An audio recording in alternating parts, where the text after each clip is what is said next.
వైకుంఠ ఏకాదశి అంటే హిందువులకి ఒక చాలా పవిత్రమైన రోజు. ఆ వైకుంఠ ఏకాదశి రోజు చాలా వరకు హిందూ భక్తులు తిరుపతి వెళ్ళాలి. ఆ వైకుంఠ ఏకాదశి రోజు ఆ దేవుడిది వెంకటేశ్వర స్వామి దర్శనం చేసుకోవాలని చాలా మంది అనుకుంటారు. ప్రతి సంవత్సరము చాలా వైభవంగా కార్యక్రమం జరుగుతుంది.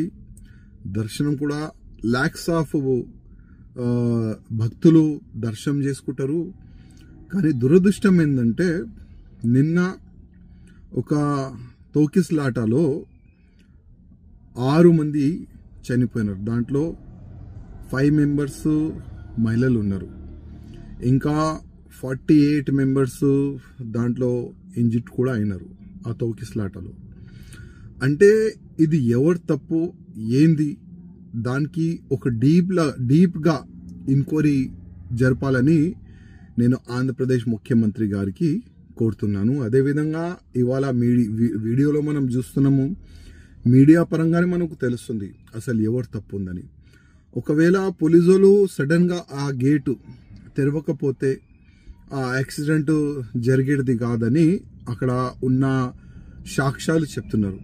అసలు ఇది వాస్తవమేనా, అసలు ఎవరు తప్పు ఉంది అని కొద్దిగా డీప్గా ఎంక్వైరీ చేయాలని నేను మా నాయుడు ముఖ్యమంత్రి గారికి రిక్వెస్ట్ చేస్తున్నాను. అదేవిధంగా 6 చనిపోయినారు.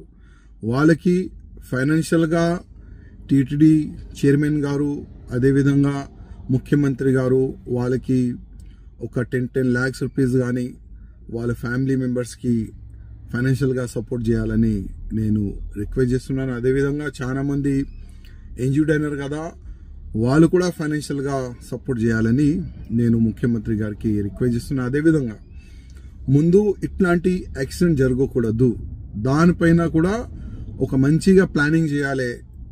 లక్షల మంది తిరుపతి దేవస్థానంకి వస్తారు.